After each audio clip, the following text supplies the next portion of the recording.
Assalamualaikum warahmatullahi wabarakatuh. Saya Wardah Agil Putri Kristiana, NIM 220101106, mahasiswa Prodi Sistem Informasi Universitas Duta Bangsa Surakarta, akan menyampaikan tugas mata kuliah Arsitektur Perusahaan, dosen pengampu Ibu Sundari SEMM. Tugas ini untuk memenuhi ujian akhir semester mata kuliah tersebut. Terima kasih. Baik, di sini saya beserta kelompok saya akan menjelaskan tentang bisnis kami, yaitu bisnis soto seger. Berikut ada pengantar perencanaan bisnis. Soto adalah salah satu warisan kuliner di Indonesia yang telah lama dikenal oleh masyarakat dalam negeri maupun mancanegara. Soto yang kami akan jual yaitu soto daging sapi, tidak hanya memanjakan lidah, tetapi juga merangkul sejarah, budaya, dan tradisi.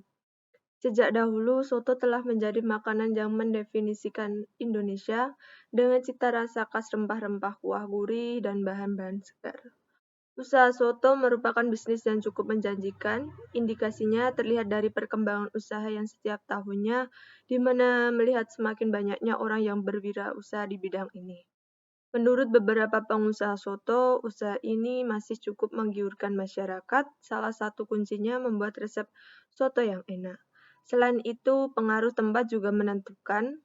Dengan pengelolaan yang baik, usaha ini akan berjalan dengan sukses. Selanjutnya ada visi dan misi. Visinya yaitu menjadi pelopor dalam penyediaan soto berkualitas tinggi yang memadukan cita rasa tradisional dengan kreativitas inovatif, menjadikan warung soto segar sebagai destinasi kuliner pilihan utama bagi pecinta soto di seluruh Indonesia. Selanjutnya ada misi, yaitu yang pertama, kualitas terbaik, kepuasan pelanggan, pemberdayaan lokal, kualitas lingkungan, inovasi dan kreasi, pendekatan keluarga, dan keberlanjutan finansial.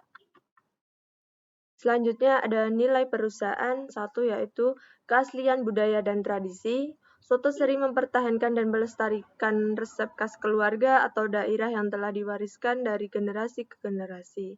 Ini membantu menjaga keaslian budaya dan tradisi kuliner. 2. Kualitas kuliner. Pemilik warung soto yang baik selalu mengejar kualitas tinggi dalam bahan makanan, rempah-rempah, dan penyajian hidangan. Ini menghasilkan nilai kuliner yang tinggi dan kepuasan pelanggan. Yang ketiga, yaitu kepuasan pelanggan. Memberikan pelayanan pelanggan yang ramah dan baik merupakan nilai penting dalam bisnis warung soto. Kepuasan pelanggan adalah kunci kesuksesan jangka panjang.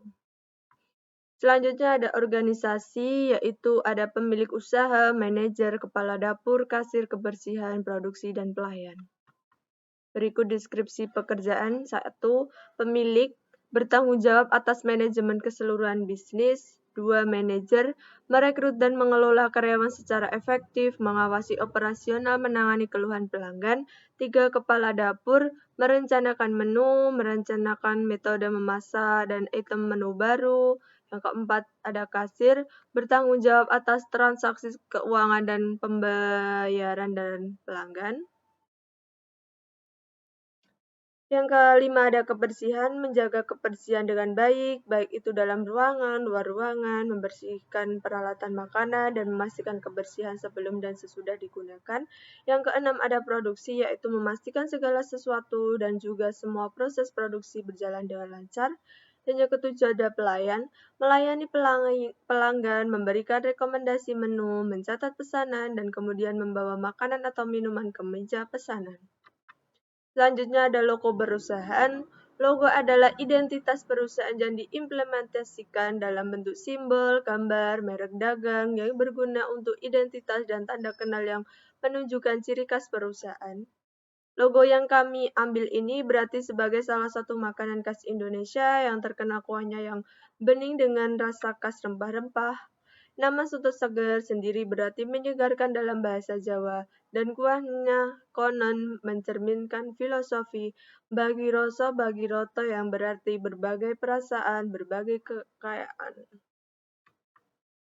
Selanjutnya ada sumber daya, yaitu yang pertama, modal pribadi. Pendanaan dari pemilik bisnis atau mitra usaha. 2. Ada pinjaman bank, mengajukan pinjaman ke bank atau lembaga keuangan untuk mendapatkan modal. 3. Pendanaan dari keluarga dan teman, mengumpulkan dana dari keluarga atau teman-teman yang bersedia berinvestasi. Yang keempat ada investor, mencari investor yang tertarik untuk berinvestasi dalam bisnis soto segar. Yang kelima ada crowdfunding, yaitu melakukan kampanye crowdfunding online untuk mengumpulkan dana dari masyarakat umum. Yang keenam ada program bantuan pemerintah, memanfaatkan program bantuan atau hibah dari pemerintah atau lembaga pemerintah terkait. Yang ketujuh ada laba ditahan, menggunakan laba yang dihasilkan dari operasi bisnis untuk pengembangan lebih lanjut. Yang kedelapan ada vendor dan pemasok, berunding dengan pemasok atau vendor untuk kemungkinan pembiayaan atau diskon pembelian. Yang kesembilan ada lainnya. Selain sumber-sumber di atas, ada juga sumber dana alternatif seperti venture, capital, private equity, atau program akselerator bisnis. Selanjutnya ada tata kelolaan perusahaan. Secara keseluruhan, tata kelola usaha warung soto melibatkan beberapa aspek seperti perencanaan, pengadaan bahan, dan pengelolaan sumber daya. Detail spesifikasinya mungkin berbeda-beda bergantung pada lokasi, ukuran, dan sifat bisnis. Selanjutnya ada proses keuangan, yaitu ada bahan baku makanan dan ada bahan baku minuman. Di sini terdapat bahan baku makanan meliputi bumbu bawang, seledri, kecap, cabai, kecambah, jeruk nipis, beras, kentang, bawang, brambang goreng, daging sapi, roiko sapi, garam halus, moto, tahu, tempe, minyak goreng, bahan gorengan. Total dari bahan baku makanan yaitu senilai 967. Selanjutnya ada bahan baku minuman, yaitu ada teh, gula pasir, jeruk, lemon, es batu. Total dari bahan baku minuman yaitu senilai Rp84.000.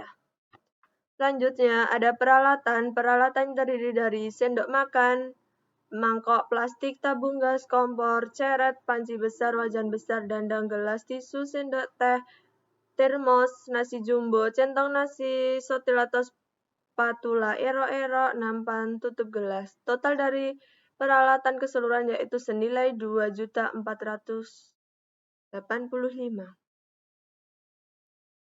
Bahan baku atau makanan dan minuman plus peralatan sama dengan total biaya. Jadi kurang lebih menghasilkan 200 sampai 250 per porsi atau per hari. Selanjutnya ada total biaya bagi hasil produksi sama dengan harga pokok produksi. Jadi sekali restock bahan baku bisa 2 kali produksi.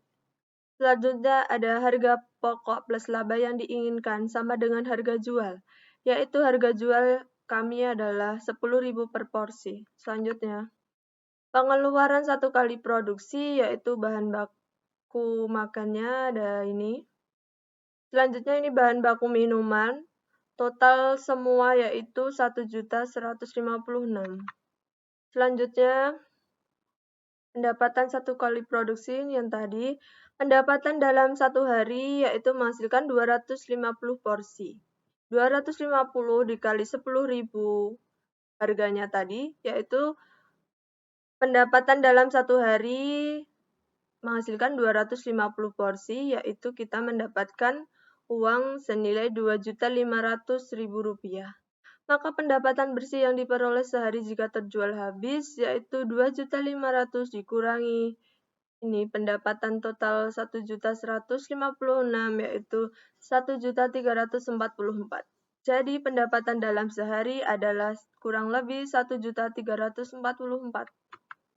Selanjutnya pendapatan 1 bulan, yaitu dalam 1 minggu kita beroperasi selama 6 hari. Jadi selama 1 bulan kita beroperasi terhitung 24 hari. 250 per hari dikali 24 hari, yaitu 6.000 per porsi. Pendapatan dalam 1 bulan 6.000 dikali 10 yaitu 60 juta. Pengeluaran dalam 1 bulan yaitu 1.156 dikali 24 hari yaitu 27.744. Jadi penghasilan yang diperoleh dalam 1 bulan yaitu 32.256. Pendapatan 1 tahun. Dalam 1 tahun kita terhitung beroperasi selama 288 hari. Jadi 250 porsi dikali 288 yaitu 72 porsi. Pendapatan dalam 1 tahun 72 porsi dikali 10.000 yaitu 720 juta. Pengeluaran dalam 1 tahun 1.156 dikali 288 hari yaitu 330 juta 928.000. Maka penghasilan dalam 1 tahun sebesar 380 juta 72.000. Selanjutnya, pendapatan bersih selama 1 tahun, biaya operasional listrik 200.000 per bulan. 1 tahun 200 kali 12 bulan yaitu senilai 2.400.000. Gaji karyawan per orang yaitu 50.000. Karyawannya berjumlah 4 karyawan berarti 4 dikali 50.000 yaitu 200.000. 1 bulannya yaitu 4.800.000. 1 tahunnya yaitu 57.600.000. Total pengeluaran yaitu 2.400.000 ditambah 57.600 yaitu 60 juta rupiah. Jadi total pendapatan bersih dalam 1 tahun yaitu 387 juta 72.000 dikurangi 60 juta yaitu 327 juta 72.000. Proses pemasaran yaitu 1. Menambah variasi menu dan menambah variasi makanan, pendamping yang cocok dikombinasi dengan soto. Pemasaran online memanfaatkan media sosial seperti Instagram, Facebook, dan platform pemesanan online. 3. Menjaga kualitas dan kebersihan warung. 4. Menyediakan tempat yang nyaman sehingga pelanggan dapat menikmati makanan dengan baik. 5. Bekerja sama dengan pihak lain seperti aplikasi pengiriman makanan atau catering. 6. Mencari inovasi dalam tampilan atau penyajian soto untuk membedakan diri dari pesaing. Selanjutnya ada proses produksi. Proses produksi kami bersumber dari pemasok atau distributor daging sapi. Setelah daging diperoleh, perlu disiapkan untuk digunakan dalam soto. Ini mungkin melibatkan pembersihan, pemotongan, dan merebus daging sapi untuk mencapai kelembutan dan rasa yang diinginkan. Selanjutnya ada proses bisnis lain, bekerja sama dengan platform pemesanan makanan online untuk meningkatkan jangkauan pasar dan penjualan. Selanjutnya ada teknologi bisnis modern, mengembangkan strategi pemasaran identitas brand melalui media sosial untuk memahami preferensi pelanggan dan menyesuaikan promosi. Sekian, terima kasih. Bila ada salah kata, mohon dimaafkan. Wassalamualaikum warahmatullahi wabarakatuh.